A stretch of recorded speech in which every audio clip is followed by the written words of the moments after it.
لا حول ولا قوة الا باللہ العلی العظیم اعوذ باللہ من الشیطان الرجیم بسم اللہ الرحمن الرحیم الحمد للہ رب العالمین بارئ الخلائق اجمعین باعث الانبیاء والمرسلین الصلاة والسلام والتحیۃ والاکرام علی اشرف الانبیاء وافضل المرسلین وعلی اہل بیتہ الطیبین الطاہرین واللعنة الدائمة الباقية على أعدائهم أجمعين. أما بعد فقد قال سبحانه وتعالى بسم الله الرحمن الرحيم يا أيها الرسول بلغ ما أنزل إليك من ربك وإن لم تفعل فما بلغت رسالته والله يعصمك من الناس. ناظرین، یہ آیہ کریمہ کے جو واضح الفاظ میں قرآن کریم میں ہے جو جناب جبرائیل کے ذریعے سے میدان غدیر میں رسول اللہ کے اوپر نازل ہوئی ہے، وہ وقت کے جب پیغمبر آخری حج سے واپس ہو رہے تھے اور وہ اس تاریخی مقام پر پہنچے ہیں کہ جہاں سب کچھ دیر کے بعد ایک دوسرے سے جدا ہو کر اپنے اپنے علاقوں میں جانے کے لیے تیار ہونے والے تھے. جب یہ قافلہ وہاں پہنچا حاجیوں کے ساتھ، رسول اللہ کے ساتھ، تو وہاں پر جناب جبرائیل کے ذریعے سے اللہ نے پیغمبر اسلام کو یہ آیت بھیج کر کے آپ سے یہ خطاب کیا گیا کہ یا ایھا الرسول بلغ ما انزل الیک من ربک، اے رسول وہ پیغام کہ جو آپ کے اوپر پہلے نازل کیا جا چکا ہے اسے آپ پہنچا دیجئے. وَإِن لَمْ تَفْعَلْ فَمَا بَلَّغْتَ رِسَالَتَهُ، اگر آپ نے اس پیغام کو نہ پہنچایا تو گویا آپ نے کار رسالت کو ہی نہیں پہنچایا. وَاللَّهُ يَعْصِمُكَ مِنَ النَّاسِ، اور پیغمبر آپ کو اللہ لوگوں کے شر سے محفوظ رکھے گا. خوب، اس آیت کا نازل ہونا تھا کہ پیغمبر اسلام نے حکم دیا قافلے والے کو رکنے کا. قافلہ رک گیا.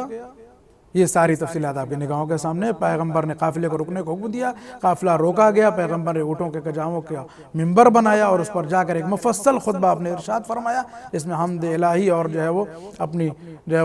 حمد الہی کے بعد اپنی نبوت کا تذکرہ کیا. اس کے بعد آپ نے اقرار لیا لوگوں سے کہ جو ہے وہ کیا میں تمہارے نفسوں کے اوپر تم سے زیادہ قدرت و اختیار نہیں رکھتا ہوں. لوگوں نے ایک ساتھ ایک زبان ہو کر کے پیغمبر اسلام کے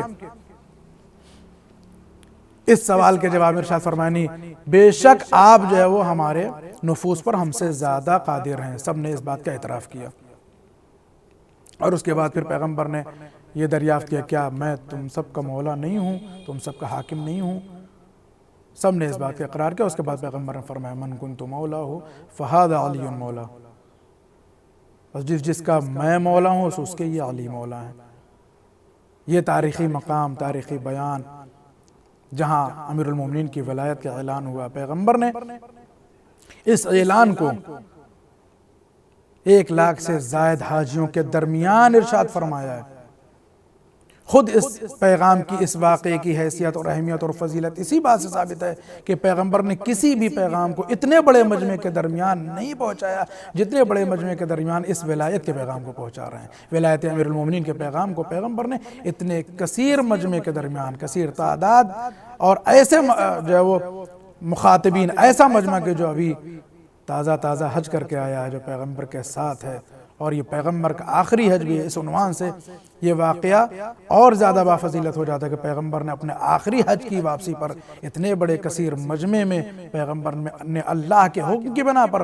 اس پورے قافلے کو روک کر کے اور آپ نے ایک مکمل اہتمام کے ساتھ، عظیم اہتمام کے ساتھ آپ نے اس ولایت کے پیغام کو پہنچایا ہے. اور نہ صرف پہنچایا بلکہ پیغمبر نے یہ حکم ارشاد فرمایا کہ اب ہر شخص، مرد اور عورت،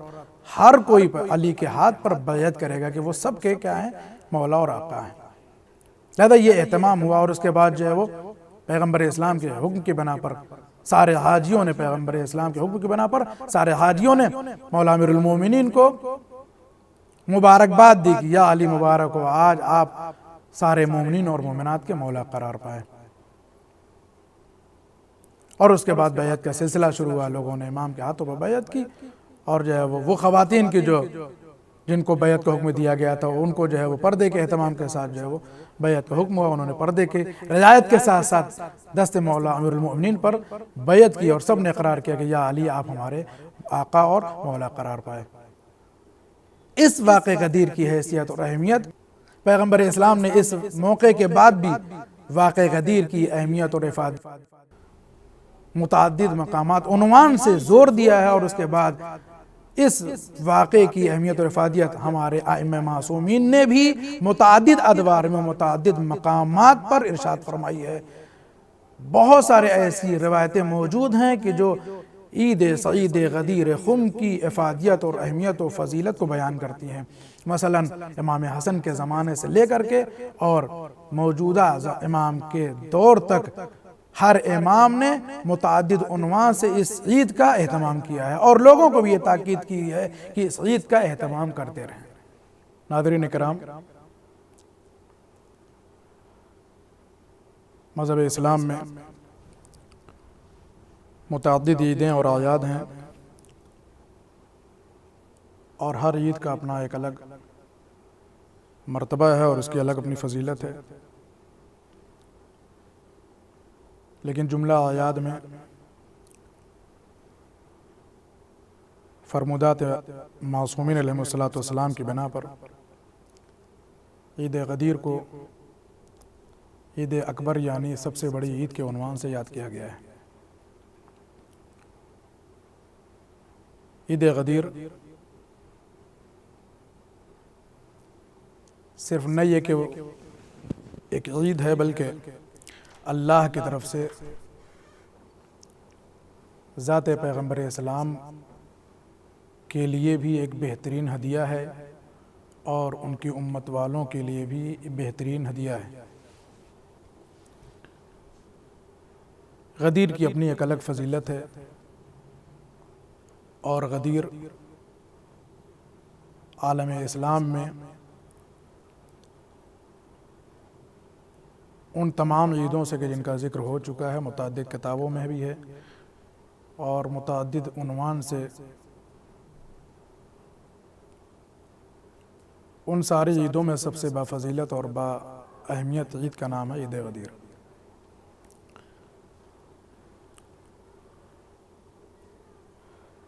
بہت سارے ایسے خوشی کے موقع ہیں کہ جن میں فرمودات ائمہ معصومین کے پیش نظر ہمیں اور آپ کو ایک الگ قسم کا اہتمام کرنا ہوتا ہے، اور اس مخصوص دن کو مخصوص دن ہوتے ہوئے بھی کچھ اور فضیلتیں نصیب ہو جاتی ہیں جب ان میں وہ سارے آداب اور اعمال کے جن کے ذریعے ہم اپنے اس مخصوص اور مبارک دن کو اور بھی زیادہ مخصوص اور مبارک بنا سکتے ہیں، بالخصوص وہ اعمال و اذکار، وہ آداب کے جو ائمہ معصومین کے ذریعے سے وارد ہوئے ہیں۔ چنانچہ انہی اعیاد میں جس عید کا تذکرہ ہم آپ کی خدمت میں کر رہے ہیں یعنی عید غدیر، اس عید غدیر کے سلسلے میں بھی ائمہ معصومین کے ذریعے سے آداب اور اعمال وارد ہوئے ہیں۔ یہ اعمال اور آداب اس لیے ہیں تاکہ اس مبارک اور مسعود عید میں ہم اور آپ اس دن سے اپنی زندگی میں مزید استفادہ کر سکیں اور اپنے آپ کو اس صاحب عید سے اور نزدیک کر سکیں کہ جس سے یہ عید منسوب ہے۔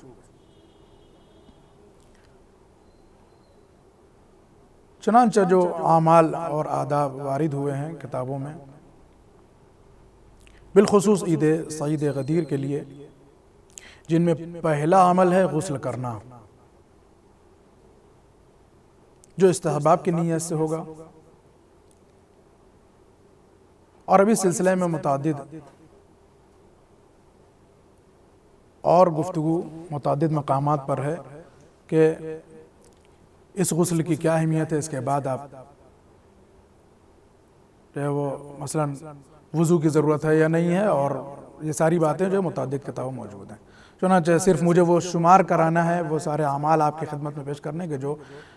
اس مبارک اور مسعود تاریخ میں بیان کیے گئے ہیں اعمال اور آداب کے عنوان سے۔ پہلی چیز ہے غسل، دوسری چیز ہے نئے کپڑے پہننا، تیسری چیز ہے خوشبو کا استعمال کرنا، اور اس کے بعد متعدد چیزیں ہیں جن میں لوگوں سے ملاقات کرنا، مصافحہ کرنا، مومنین کی خدمت میں تبریک عرض کرنا۔ تبریک کے سلسلے میں وہ مشہور کلمہ ہے کہ جو امام معصوم سے وارد ہے، الحمدللہ الذی جعلنا من المتمسکین بولایت علی بن ابی طالب والائمۃ المعصومین علیہم الصلاۃ والسلام۔ یہ بندے مومن جب بھی کسی دوسرے بندے مومن سے ملاقات کرے تو اس جملے کو ضرور ادا کرے۔ اس کے علاوہ اطعام مومنین کا اہتمام کرنا، یعنی مومنین کے کھانے کے لیے انتظام کرنا۔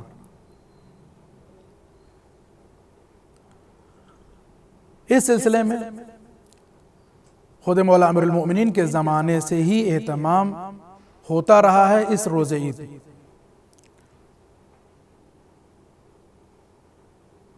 مثلا روایات میں ہے کہ سرکار امام حسن مجتبیٰ علیہ السلام کے زمانے میں مولا امیر المؤمنین کی حیات میں اس دن امام حسن کے بیت الشرف میں اہتمام ہوتا تھا۔ مولا امیر المؤمنین اپنے اصحاب، اپنے دیگر اولاد کے ساتھ امام حسن کے ہاں تشریف لے جاتے تھے اور وہاں کھانے کا اہتمام ہوتا تھا۔ اطعام مومنین بالخصوص، یوں تو اطعام مومنین ہر جگہ پر جو ہے وہ کیا ہے مستحسن عمل ہے، بالخصوص عید سعید غدیر کے دن زیادہ کار ثواب ہے۔ اعمال میں اور جو نقل ہوئے ہیں اعمال، ان میں مومنین کے سلسلے میں یہ کہ مومنین کی حاجت روائی بھی اس دن کیا ہے ان اعمال میں شامل ہے کہ جو عید غدیر میں شمار کیے گئے ہیں۔ صدقہ دینا، صلہ رحم کرنا، بالخصوص اس عید سعید غدیر میں۔ بقیہ اعمال کے سلسلے میں نماز عید غدیر ہے، روزہ رکھنے کی تاکید اس دن کی گئی ہے، اور اس دن روزہ رکھنے کا اور عمل کرنے کے جو ثواب ہیں وہ متعدد عنوان سے کتابوں میں نقل ہوئے ہیں۔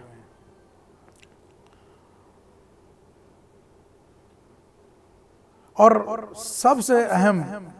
جو اس عید سعید غدیر کے دن ہمارے ائمہ نے علماء نے تاکید کی ہے وہ ہے ایک دوسرے کو ہدیہ دینا۔ روز عید سعید ایک دوسرے کو ہدیہ دینے کی بھی تاکید کی گئی ہے۔ اظہار مسرت یعنی خوشی کا ظاہر کرنا اس دن، اور خانوادے کے لیے دستگشا ہونا یعنی خانوادے کے لیے اس دن کے لیے خرچ کرنے کی تاکید کی گئی ہے۔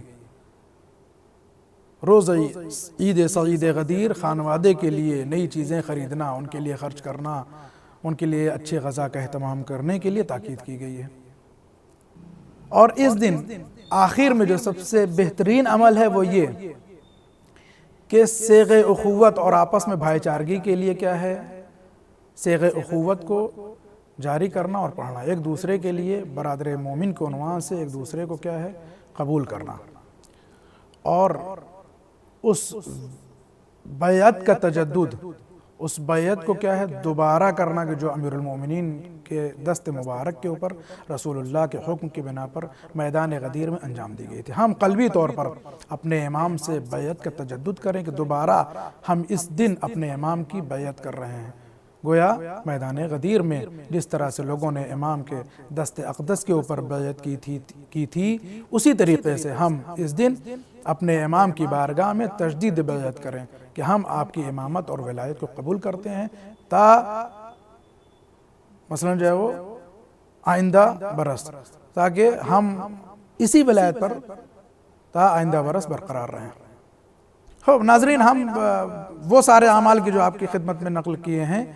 ان سب پر تو مفصل گفتگو نہیں ہو سکتی ہے، لیکن وہ چند اعمال کی جو ہمارے لیے آسان ہے جن کا انجام دینا، ان پر کچھ تشریحی گفتگو کر لیتے ہیں۔ مثلا اظہار مسرت و شادمانی، کہ اس دن ہم اپنی خوشی کا اظہار کیسے کریں، خوشی کے اظہار کے طریقے ہم کیا اپنائیں کہ جس سے یہ ثابت ہو سکے کہ ہم عید غدیر منا رہے ہیں یا روز عید غدیر ہم کیا ہیں، زندہ ہیں۔ اس کے متعدد طریقے ہیں۔ بعض طریقے وہ ہیں شادمانی کے اظہار خوشی کے کہ جو شرعاً کیا ہے وہ مناسب نہیں ہے، لیکن بہت سارے ایسے اعمال ہیں، بہت سارے ایسے طریقے ہیں کہ جن کے ذریعے سے اظہار شادمانی و مسرت کیا ہے، شرعاً جائز بھی ہے اور مستحسن بھی ہے۔ مثلا ہمارے معاشرے میں جو چیز رائج ہے اظہار مسرت و شادمانی کے لیے، وہ ہے محفل جشن کا انعقاد کرنا، مثلا جشن کا انعقاد کرنا، محفل مسرت کا انعقاد کرنا، جو ہمارے ہاں عام طور سے رائج ہے، جہاں ہم اہل بیت کے ستائش اور مدح کے اشعار پیش کرتے ہیں۔ بالخصوص غدیر سے متعلق گفتگو ہے تو غدیر سے متعلق جو ہے مولا کی شان میں اشعار کا پیش کرنا، یہ اظہار مسرت کا ایک بہترین طریقہ ہے جو ہمارے معاشرے میں رائج بھی ہے۔ اس کے علاوہ متعدد طریقے ہیں کہ ہم اپنی مسرت کا، اپنی شادمانی کا اظہار کر سکتے ہیں، اب وہ چاہے بنفس نفیس یا جو ہے وہ اجتماعی طریقے سے۔ بعض دفعہ ایسا ہوتا ہے کہ ہم جو ہے وہ کسی خوشی کی تاریخ میں ہم تنہا خوش ہو رہے ہوتے ہیں، لیکن تنہا خوش ہونے سے بہتر ہے کہ ہم اجتماعی طور پر خوشی کا انعقاد کریں۔ تو ایک اجتماعی شکل کے لیے ہمارے ہاں بہت سارے طریقے ہیں۔ مثلا یہ ایک یہی جو آپ کے سامنے عرض کیا کہ محفل جو ہے وہ مسرت کا انعقاد یا جشن کا انعقاد، یا جو ہے وہ لوگوں سے ملاقات کا ایک جو ہے وہ ایک انعقاد ہو، لوگوں سے جو ہے وہ ملاقات کر کے لوگوں کو مبارکباد پیش کر کے، یا مثلا کسی ایسے پروگرام کا انعقاد کر کے کہ جہاں پر سب اکٹھا ہوں اور اس طرح سے جو ہے، یا مثلا خطبہ عید غدیر پڑھنا، اس کی تلاوت کرنا، مومنین جمع ہو جائیں اور مومن کے درمیان خطبہ عید غدیر کو پڑھنا، اس کی تلاوت کرنا، یا یہ کہ لوگوں کو جو ہے وہ کچھ ایسے کام کرنا جن سے لوگوں کو بھی شادمانی ملے، مثلا صدقہ دینا اللہ کی راہ میں، غربا کو، مساکین کو، فقراء کو اللہ کی راہ میں روز عید غدیر صدقہ دینا، مومنین کی دلجوئی کرنا، مومنین کی دلجوئی کرنا، یعنی ہر وہ انسان کے جو کسی طریقے کی مشکل میں گرفتار ہے، روز عید غدیر کے اعمال اور آداب میں یہ بات بھی شامل ہے کہ اس رنجیدہ خاطر کسی ایسے مومن کے جو گرفتار بلا ہے اس کی دلجوئی کرنا۔ روز عید غدیر کے آداب میں یہ بھی شامل ہے کہ اگر کسی مومن کی جو ہے وہ رنجیدگی کو دور کرتے ہیں تو یہ بھی آداب عید غدیر میں شامل ہے کہ اس کی دلجوئی کریں اپنے اعمال کے ذریعے سے۔ دعائے ندبہ پڑھنا، محفل دعائے ندبہ کا انعقاد کرنا، اس کے سلسلے میں متعدد عنوان سے جو ہے وہ احادیث وارد ہوئی کہ بالخصوص یوں تو متعدد جگہوں پر الگ الگ عیدوں کے سلسلے میں بھی دعائے ندبہ کے تلاوت کرنے کے بارے میں باتیں وارد ہوئی ہیں اور ہمیں حکم دیا گیا، لیکن بالخصوص عید غدیر کے دن دعائے ندبہ کا اہتمام کرنا ضروری ہے، تاکہ ہم اسی دعا کے ذریعے سے اپنے زمانے کے امام کی خدمت میں حاضری دے کر کے ان سے بھی اس بیعت کی تجدید کریں کہ جو ہم نے غدیر میں کی تھی، اس بیعت کی تجدید کریں جو ہم نے غدیر خم میں کی تھی۔ اظہار براعت، دشمنان دین خدا اور رسول اور امام سے براعت کا اظہار کرنا، اس دن بھی یہ بھی وارد ہوا کہ روز عید غدیر اظہار براعت یعنی دشمنان خدا اور رسول اور امام سے براعت اور بیزاری کا اظہار کرنا۔ آئیے ناظرین، ہم اس مبارک موقع کے اوپر آپ تمامی حضرات کی خدمت میں مبارکباد پیش کرتے ہیں اور دعا کرتے ہیں اللہ سے کہ اللہ ہم سب کو تا دم حیات اس مبارک راستے کے اوپر، خط ولایت امیر المؤمنین کے اوپر برقرار رکھے، اور ہم سب کو دین کے لیے مفید عمل انجام دینے کی توفیق عنایت فرمائے۔ والسلام علیکم ورحمۃ اللہ وبرکاتہ، وآخر دعوانا ان الحمد للہ رب العالمین۔